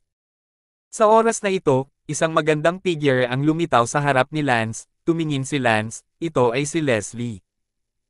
Halos 1 linggo siyang hindi nakita ni Lance. Leslie Smith. Lance. Tiningnan ni Leslie si Lance na may napakapang-akit na tingin, kasama ang kanyang magandang katawan at malaanghel na mukha, kung saan makakalaban ang isang ordinaryong tao. Ang unang bagay na kailangan mong gawin ay tingnan ang sapatos ng isang babae na matagal nang nasa sapatos ng isang babae. Sa kasamaang palad kung saan si Lance ay kailangang paalalahanan ni Sally Brown, ang Leslie Smith na akitin ang mga batang lalaki ay ayos pa rin, ang pang-aakit kay Lance ay halatang hindi sapat ang pagsasanay. May problema. Walang pakialam na tanong ni Lance, ang kanyang boses ay nagpapakita ng kaunting lakas sa loob. Bumalik ang boss, at bumalik sa normal ang mga mata ni Leslie, nakangiti, Lance, nandito ka rin. Sa loob ng puso ni Leslie, gayunpaman, siya ay namangha, ang aking pamamaraan sa pagphoneng ay walang kahit na katiting na epekto kay Lance, ang lalaking ito ay talagang hindi ganoon kadaling kunin. Ang dahilan kung bakit ilang araw na hindi nakita si Leslie ay dahil bumalik siya sa punong tanggapan ng pamilya. Noong huling beses na natanggap ni Leslie ang utos ng kanyang ama na kunin si Lance at sa wakas ay akitin siya sa pagpirma sa deed of sale ng kanyang pamilya. Naramdaman ni Leslie na hindi madali para kay Lance na magtagumpay at kailangan niyang itaas ang kanyang level, kaya bumalik siya sa punong tanggapan ng kanyang pamilya at pinag-aralan ang charming. Dati ay lubos siyang umaasa sa kagandahan, ngunit kagandahan hindi gumagana para sa bawat lalaki, ngunit ngayong natutunan na niya ang sining ng kaakit-akit, ang kanyang buong alindog ay tumaas ng higit sa isang antas kumpara sa dati. Binalak ng Leslie na pumasok sa paaralan sa susunod na linggo at simulan ang kaakit-akit na Lance, ngunit hindi niya inaasahan na makakasama niya si Lance dito, kaya agad niyang ginayuma si Lance, at bilang resulta, hindi man lang naakit si Lance sa kanyang alindog. Hindi, gusto kong subukang muli. Nag-aatubili na sinubukang muli ni Leslie. Sinabi ni Leslie, Lance, gusto kita. Pagkatapos sabihin iyon, muling hinarap ni Leslie si Lance, naglalabas ng napakalakas na hangin ng alindog sa buong katawan niya, na ginagawang tila hindi mapaglabanan na sambahin siya ng mga lalaki. Si Lance ay biglang nabigla nang marinig niyang sinabi ni Leslie na gusto niya siya, at pagkatapos ay tiningnan ang magandang mundo ni Leslie, at hindi na makapaghintay na yakapin siya sa pangkalahatan at makawala.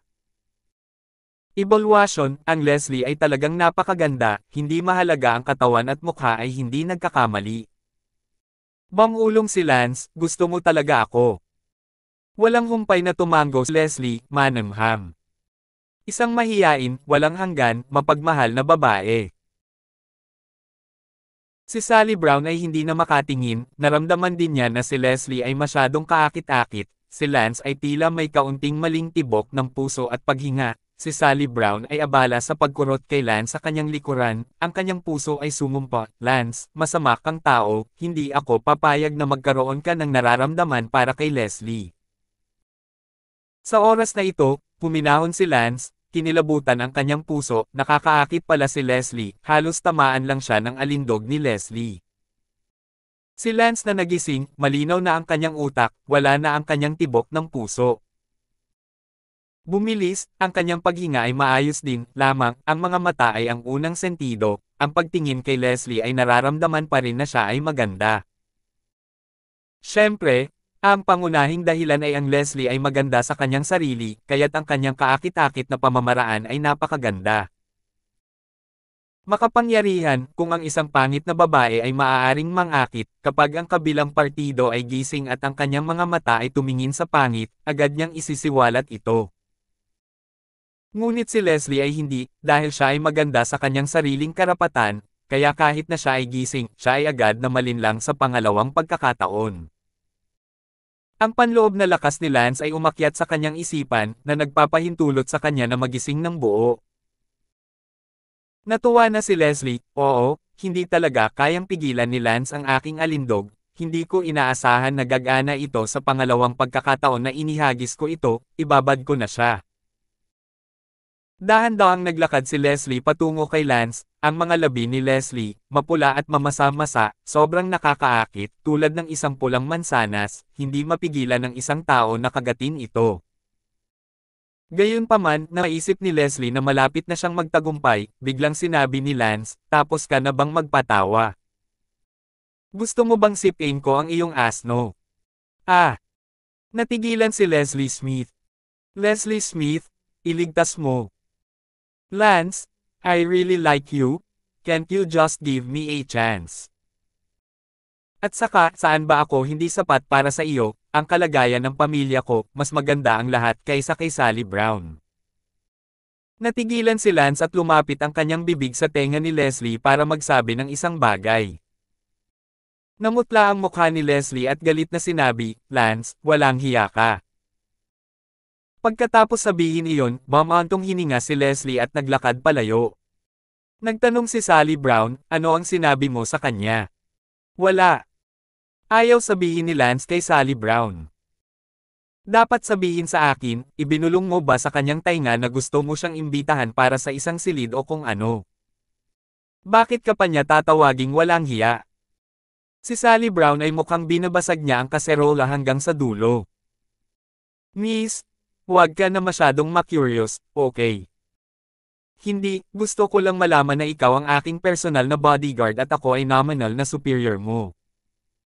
Miss, kung gusto mo talagang malaman, I'll have no choice but to tell you. Di ba sinabi lang ni Leslie na ang kondisyon niya, everything is better than you? So, I told her, ang itim mong fungus din ba higit sa pink fungus ng ibang tao? Anong ibig mong sabihin? Napatingin si Sally Brown kay Lance na nagtataka.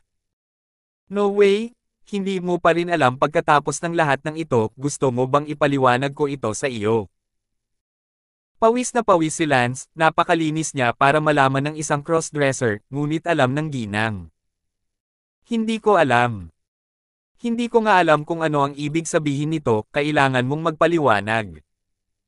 Miss, Tere na talaga. Ang hindi magandang sabihin. I don't care, you must say mean. Miss, huwag mo akong sisihin kung ganoon. Pumunta ang bibig ni Lance sa tainga ni Sally Brown at ipinaliwanag ang kahulugan ng dalawang salita. Ah! Biglang namula si Sally Brown. Ikaw, napakawalandiya mo. Namula si Sally Brown at itinuro si Lance, pinahiya siya hanggang sa mamatay. Miss, you are very unreasonable, halata naman na gusto mo akong magpaliwanag. Bumantong hininga si Sally Brown at pinandilatan si Lance, na parang nahihiya siya. Hahaha. Harumph ni Lance at tumawa. Huminahon si Sally Brown at medyo masaya pa rin sa loob dahil at least nagustuhan ni Lance ang kanyang pudor. Ikaw, paano mo malalaman na itim si Leslie? Talaga bang mayroon ka niyan? Nahihiya si Sally Brown at nagtanong. Miss, huwag mo akong pagbintangan ng mali. Kung gayon paano mo nalaman na siya ay itim? Sabi ni Lance, sa totoo lang, nanghuhula lang ako, kung itim o pink ang Leslie, who knows? Oh, kung gayon paano mo nalaman na ako ay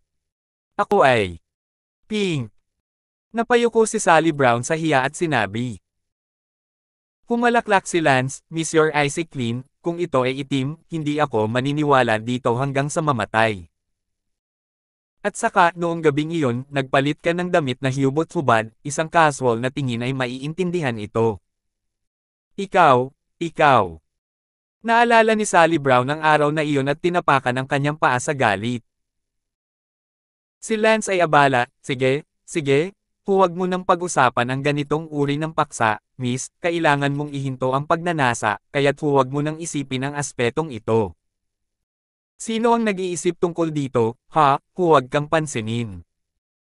Pinandilatan ni Sally Brown si Lance at tinungo ang entrance ng hotel, nang makita niya ang isang taong kilala niya, si Wendy. Naglakad pabalik si Leslie sa isang medyo may edad na lalaki. Ang lalaking nasa katanghaliang gulang na ito ay ang kanyang ama, si Leon Smith. Kumusta, Leslie? Tanong ni Leon Smith. Tay, sabi ko sa iyo, itong Lance ay hindi madaling pakitunguhan, ginawa ko lang siyang alindog, ngunit sa kasamaang palad ay nabigo ito. Ngunit ngumiti si Leon Smith, ito ay nagpapakita na siya ay may ilang mga kasanayan, kung mas malaki ang mga kasanayan, mas magugustuhan siya ng ating pamilya. Leslie, ikaw ang bahala, kung talagang hindi mo magagawa, hayaan ang iyong Panginoon na gawin ito. Ito. Hindi na kailangan, hindi pa ito umabot sa puntong iyon. Medyo kumpiyansa pa rin si Leslie sa loob, ngayon lang niya nagawang halos malito si Lance, si Leslie mismo ay isang magandang babae, ang pagpapatupad ng kaakit-akit na pamamaraan ay mas katulad ng isang tigre. Sister Wendy, andito ka na. Nang makita ni Sally Brown sina Wendy at Lunmeng at ang iba pa na paparating, agad siyang tumakbo. Ang mga taong sumama kay Wendy, bukod kay Lunmeng, mayroon ding isang medyo may edad na lalaki na ama ni Wendy, na tinatawag na Wendell Meng. Tito Meng, Lolo Meng. Si Sally Brown ay abala rin sa pagbati kay Wendell Meng at Lunmeng ng magalang. Tumawa si Wendell Meng, "Sally, gaano ka nakatagal dito? Kaka-rating lang din namin kanina." Lumapit din si Lance. Nang makita ni Lunmeng si Lance, lumakad siya ng nakangiti. Naturally, narinig din ni Wendell Meng ang tungkol kay Lance at malaki rin ang paggalang niya sa mga kasanayang medikal ni Lance, at agad na napunta ang kanyang mga mata kay Lance. Babatiin na sana ni Wendell Meng si Lance, ngunit si Lunmeng ang unang nagsabi, "Brother Tang, nandito ka rin." 150. "Nandito ako kay Uncle Kent." "Meng, bakit ka nandito? Hindi ka naman business owner, so bakit ka nandito?" sabi ni Lance. Tumawa si Lunmeng, "Bagaman hindi ako ang boss, kilalang figure ako sa Chinese medicine world Kahit na sa antas na iyon mayroon kang lakas ng loob na magsalita ng napakalakas." "Hahaha, Kuya Tang, bago ka lumitaw, ako ang number 2 sa medical community ng London City. Sabihin mo sa akin kung kwalipikado akong dumalo sa summit ngayon." Hindi pinansin ni Lunmeng na sabihin ni Lance na masama siya. Dahil ang kanyang mga kasanayang medikal ay tunay na walang halaga sa harap ni Lance. Talaga? Kung gayon sino ang numero 1 tao? Tanong ni Lance. Si Wendell Meng, na nakatayo sa tabi ni Mr. Meng, ay ngumiti, syempre si Suyang iyon na kilala bilang London Wonder Doctor. Sinabi ni Mr. Meng, syempre, malayo pa rin si Suyang kay Brother Lance. Sa sandaling ito, isang malamig na singhot ang nagmula sa pintuan, sino ang umutot saan? Tumingin si Lance at ang iba pa sa pintuan, nakita lamang ang isang matandang lalaki na halos kasing edad ni Lunmeng na pumasok, at tila puno ng sama ng loob nang marinig niya ang mga salita ni Wendy. "Wendy, ang problema? Narinig niya kami? Siya ang pinakasikat na Chinese medicine master sa London, Suyang, at ang Chaoyang Hospital ay binuksan ng kanyang anak, si Su Pingrong. Napakahigpit ng kompetisyon sa Bright Hospital ng aking ama na siyang dalawang pinakamalaking pribadong ospital sa London." "Oh. Lance Bright Hospital at Chaoyang Hospital, ay ang dalawang pinakatanyag na pribadong ospital sa lugar, ang bukas at nakatagong kompetisyon ay malamang na hindi maiiwasan." Isang segundo upang tandaan na basahin ang libro. Nang makita ni Lunmeng si Suyang na paparating, tumawa siya at sinabing, "Old Su, long time no see, you're in good spirit." Ngumuso si Suyang, "Sino ang sinasabi mong mas mababa sa kanino? Sinasabi mo ba na hindi ako kasing galing na manggagamot tulad mo?" Inisip na lang ni Suyang na sinasabi ni Lunmeng na hindi siya kasing galing ng doktor gaya ni Lunmeng.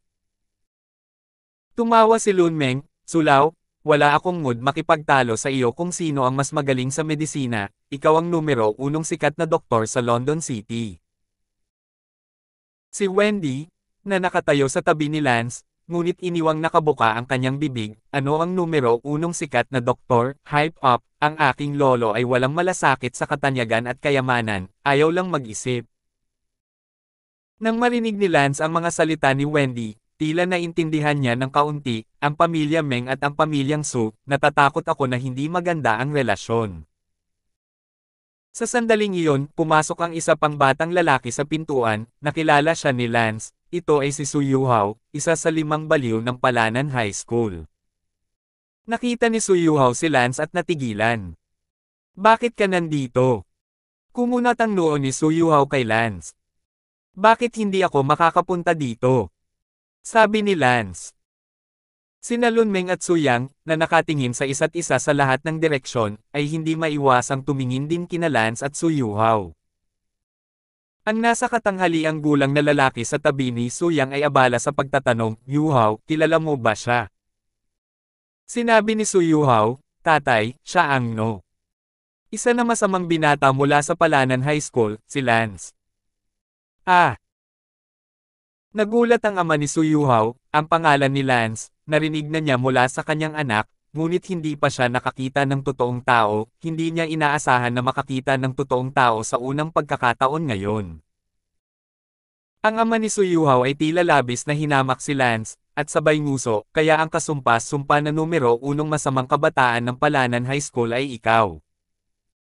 Tumingin si Lance sa ama ni Suyuhaw na may pop sa gilid ng kanyang bibig at hindi nagsalita.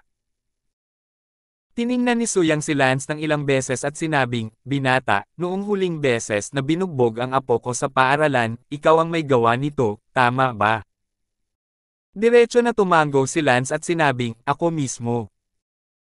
Mula sa pananaw ng kabilang partido, napaka-arrogant ng tono ng boses para kay Lance na sabihing eksakto na narito ako ng direkta. Oo nga. Tumalon ang kilay ng ama ni Suyuhaw at sinabi sa isang nagbabantang tono, "Lance, lahat ng tao ay may bottom line, kahit na ikaw ay isang mag-aaral at kumikilos ng walang ingat sa paaralan, dapat mong tandaan, mangyaring mag-isip ng 2 beses bago gawin ang anumang bagay at tingnan.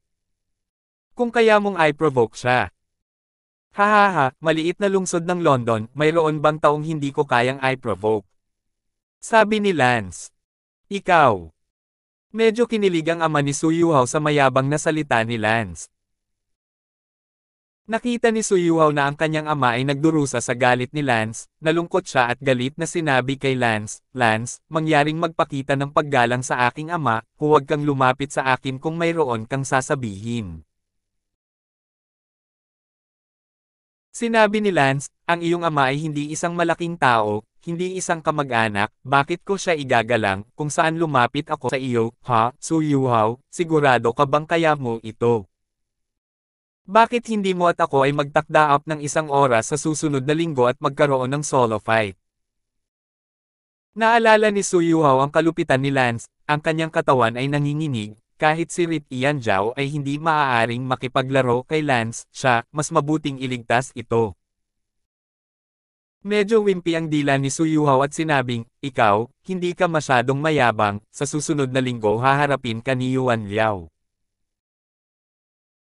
Malamig na tumawa si Suyang, tumingin kay Lunmeng at sinabing, "Meng, ang malasot lang walang pinag-aralan na brat na ito ay parang mababaw ang relasyon sa iyo, Meng Lao, nakakagulat talaga ako na makikipag-hangout ka sa ganoong tao, hindi nakakagulat na ang iyong mga kasanayang medikal ay bumabalik sa nakalipas na ilang taon." Tumawa si Lunmeng, "To tell the truth, si Lance ay isang nakalimutan kong kaibigan." Nagsalita si Suyang sa napakakasuklam-suklam na tono na may kasamang nguso, "Sa tingin ko ay may Alzheimer ka, tera na." Ayaw nang makipag-usap pa ni Suyang sa pamilya Lunmeng at pumasok sa kailaliman ng hotel. Sumigaw si Lance, "Suyuhaw, may appointment ka ba sa susunod na linggo?" Natarante si Suyuhaw at binilisan ang kanyang lakad, nagmumura sa kanyang puso, "I-date mo ang iyong kapatid na babae, na nanliligaw sa iyo." Ang ama ni Suyuhaw ay hindi nasiyahan sa pagganap ng kanyang anak, at pagkatapos na maglakad palayo, siya ay umungol, "Yuhaw, masyado mo kaming binaigo, ikaw at siya ay parehong mga estudyante ng Palanan Middle School, bakit ka dapat umarte na parang ikaw ay sobrang takot sa kanya?" Nanlumo si Suyuhaw, "Tay, hindi naman sa natatakot ako sa kanya, talagang napakawalang awa ni Lance, ang numero 1 kontrabida ng Palanan Middle School, kahit si Kuya Ritian ay hindi kayang makipaglaro sa kanya, how dare I, gusto lang daw niya akong yayain next week, medyo natatakot akong pumasok ngayon." Pa! Hinampas ng ama ni Suyuhaw ang likod ng ulo ni Suyuhaw at galit na sinabi, "Iyon lang ang mayroon ka, bago ko sabihin sa iyo na panatilihing mababa ang profile sa paaralan at gumawa ng mas kaunting gulo, baliw ka hanggang sa puntong hindi bumalik, ngunit ngayon kapag gusto kong mabaliw ka, kumilos ka bilang isang wimp. Ang iyong pagganap ay nagpapawala sa ating lahat, ano ba si Lance, kaya paano kung siya ang numero 1 masamang binata, gaano man siya kasama, estudyante pa lang tayo lahat tayo, hindi naman mas malala ang family background mo sa kanya, bakit ka matatakot sa kanya?" Nilakasan ni Suyuhaw ang kanyang loob at sinabing, mukhang medyo makatwiran, "Sige, susubukan ko at tingnan kung magalit ako sa harap ni Lance." Tumingin si Lunmeng sa pamilya So na lumayo at huminga ng malalim. Sinabi ni Wendell Meng, "Tay, kalimutan mo na, ang aming pamilya Meng, at ang pamilyang So ay ganito na lang habang buhay. Sinabi ni Lun Meng kay Lance, Brother Tang, ang apo ni Suyang na iyon, na tinatawag na Su Wat Yuhao, ay may sama ng loob sa iyo sa paaralan. Tumawa si Lance, nabugbog ko na siya dati. Tumawa ng walang salita si Lun Meng at sinabing, ang pamilyang Su, lahat sila ay medyo makitid ang pag-iisip, mas mabuting magkaroon ng mas kaunting pakikipag-ugnayan sa kanila sa hinaharap. Oh,